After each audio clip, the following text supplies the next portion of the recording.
Halo, Assalamualaikum warahmatullahi wabarakatuh. Warga desa Skodi, ketemu lagi bareng saya Raden Ruli di Mencekam, Menceritakan Email Kam.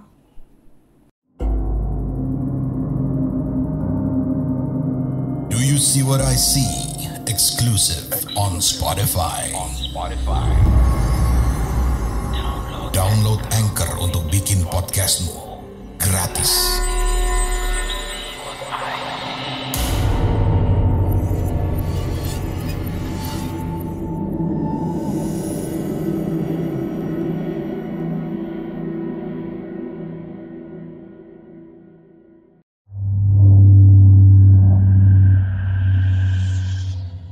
Oke, di kesempatan kali ini saya ingin berbagi pengalaman yang mungkin bisa dibilang cukup menakutkan bagi saya pribadi. Dan cerita ini ada di tahun, kalau nggak 2015-2016 ya, saya agak-agak lupa. Tapi ceritanya masih teringat jelas di ingatan saya. Saya waktu itu bekerja di pabrik sebagai timekeeper. Timekeeper ini mungkin masih dalam satu naungan HRD kali ya.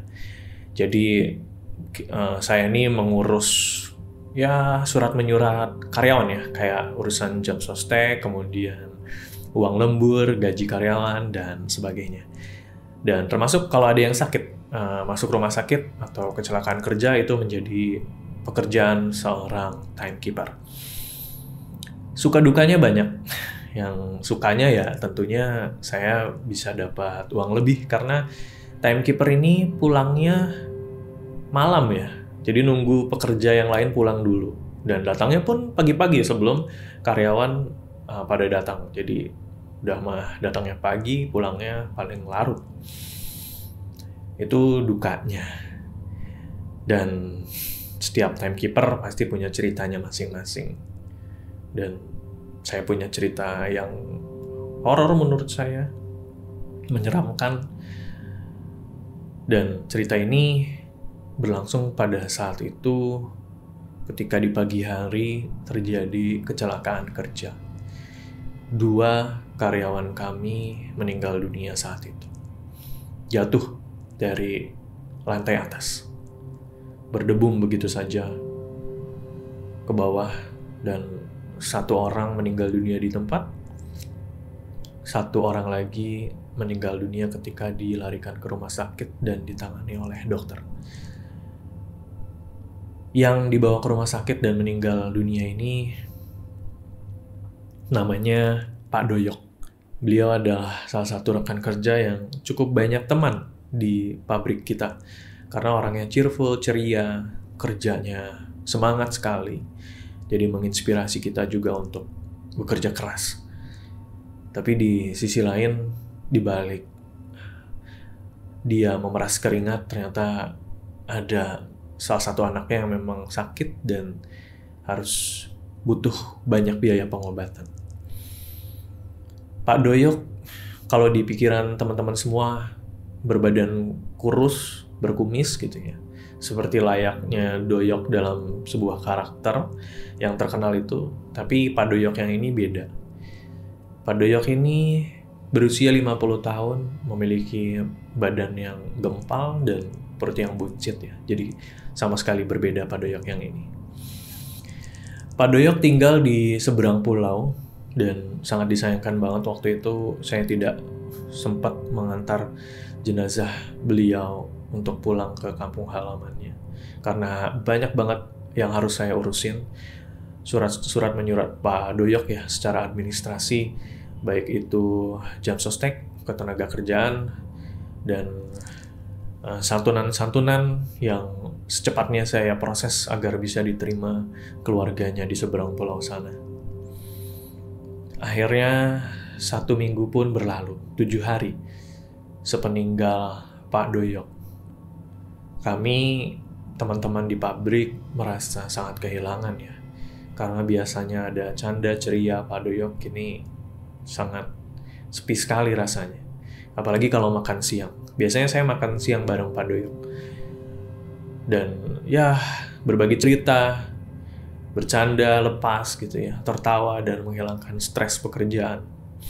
Sosok Pak Doyok benar-benar membuat mood kita saat itu selama 1 minggu kurang enak gitu ya. Tapi ya apa mau dikata, kita sebagai pekerja harus terus bekerja keras seperti Pak Doyok. Life must go on. Dan waktu itu, di hari ke-7 itu, saya diminta lembur sama, ya panggil saja Pak Wahyu ya. Pak Wahyu ini atasan saya. Lembur diselesaikan harus jam 10, kata Pak Wahyu. Dan waktu itu masih jam 7 malam, perut rasanya sudah mulai keroncongan lagi. Untuk menambah energi, akhirnya saya meminta tolong Budi ini office boy kita ya, untuk membeli makanan. Semua pegawai yang lembur dicatat namanya dan dicatat pesanannya apa. Akhirnya Budi pun pergi ke restoran terdekat. Budi sampai kembali membawa pesanan makanan yang sudah kita pesan. Dan akhirnya makanan-makanan tersebut dibagikan dan sampailah giliran makanan saya gitu ya. Dan ketika saya buka, saya merasa aneh sekaligus kaget ya.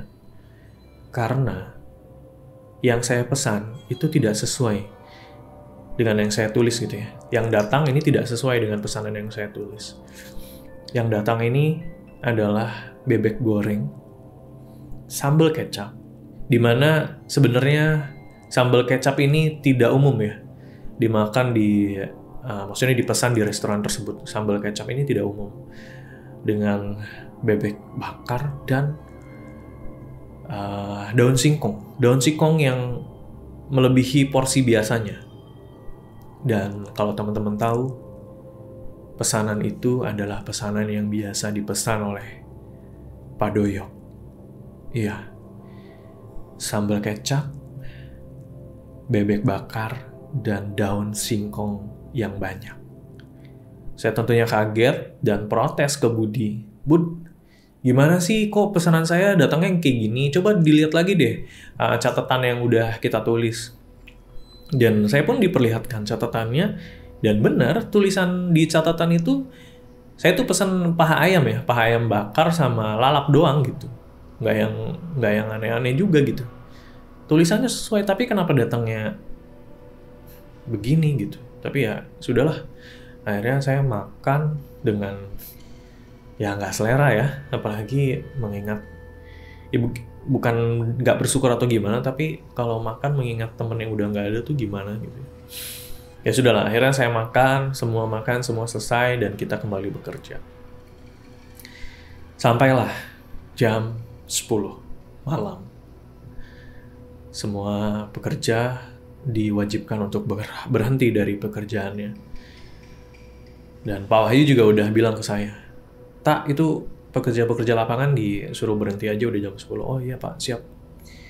Saya dari pabrik berjalan menuju para pekerja lapangan itu. Jalanannya cukup jauh kalau berjalan kaki dan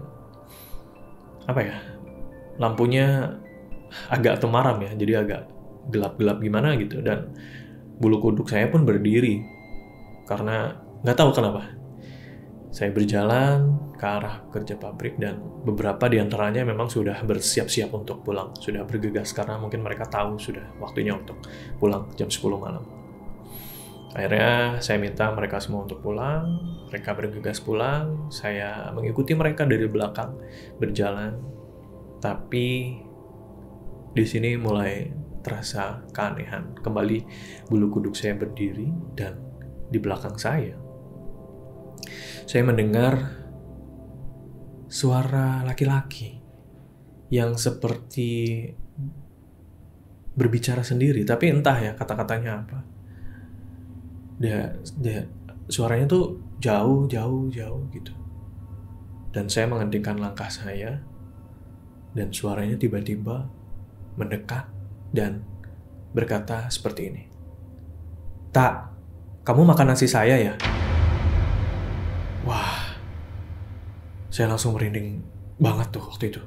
Karena saya bisa pastikan dengan jelas gitu ya, suara itu adalah suara Pak Doyok.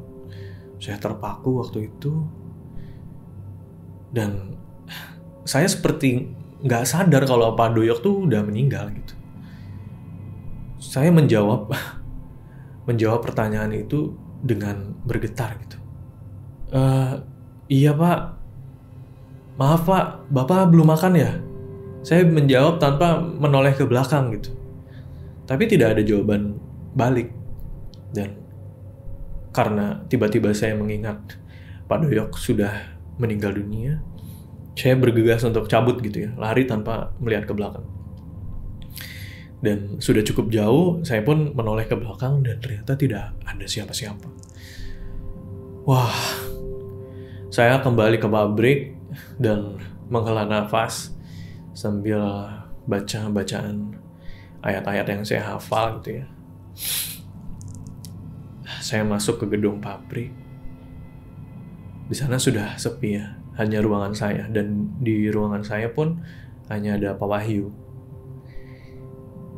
Tiba-tiba di atas, di lantai atas, di tempat kerjanya Pak Doyok, itu kayak ada orang yang berisik gitu ya, kayak bukan suara orang sih, tapi suara kakas gitu ya, gletrak.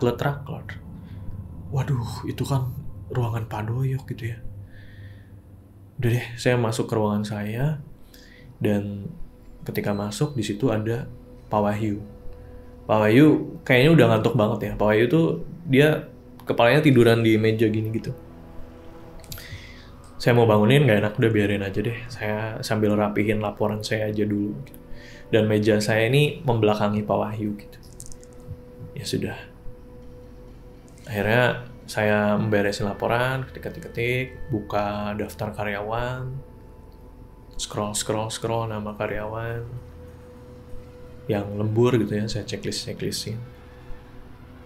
Dan di situ ada nama Pak Doyok. Saya lihat banget di komputer saya ketika scroll ada daftar nama Pak Doyok. Dan tiba-tiba ada suara Pak Doyok lagi di belakang saya. Dan dia bilang gini, "Kok daftar nama saya masih karyawan, tak? Kan saya udah meninggal kemarin." Waduh. Saya nggak berani nengok ke belakang tuh waktu itu. Tapi saya bergegas balik, buka pintu ruangan, cabut sambil ngubungin teman saya. Biar ada temennya gitu nelfon. "Kak bro, di mana?" "Udah di rumah." "Aduh, saya ketakutan banget nih. Emang kenapa?" katanya gitu kan di telepon. Saya mendengar suara Pak Doyok." "Wah, yang bener. Terus kamu di situ sama siapa di kantor?" "Ada Pak Wahyu sih." "Hah? Pak Wahyu?" Kata Kak Bro bilang gitu, kaget dia. Kak Bro bilang, "Pak Wahyu kan tadi pulang bareng saya," katanya gitu. Hah? Waduh. Mana tas saya di dalam lagi? Ketinggalan gitu ya. Mau langsung pulang gimana tasnya di dalam? Kuncinya juga kan di situ ya. Udah gitu, ya mau nggak mau saya tengok ruangan, ternyata emang Pak Wahyu nggak ada di ruangan gitu. Yang tadi tiduran di meja itu nggak ada gitu. Akhirnya saya ambil tas gitu ya, karena ada kuncinya, ada tutup pintunya, kunci, dan kunci gerbang, dan saya pun pulang. Ya ceritanya seperti itu sih, warga desa Sukawadi. Cukup menegangkan untuk saya. Dan setelah itu tidak ada lagi kejadian-kejadian aneh. Terima kasih warga desa Sukawadi yang sudah mendengarkan. Itu dia tadi pengalaman saya bekerja sebagai seorang timekeeper. Mungkin buat warga Sukawadi juga yang punya cerita-cerita horor bisa langsung aja kirim email ke podcast.ceritahoror@gmail.com ya. Rekaman suaranya dikirim, silahkan. Nanti kita publish. Dan jangan lupa juga untuk dengerin podcast kita Senin sampai Kamis di Spotify ya. Bisa dengerin di sana langsung. Dan terima kasih ya yang sudah mengirimkan cerita ini. Saya Raden Ruli pamit. Ketemu lagi di Mencekam episode selanjutnya. Assalamualaikum warahmatullahi wabarakatuh.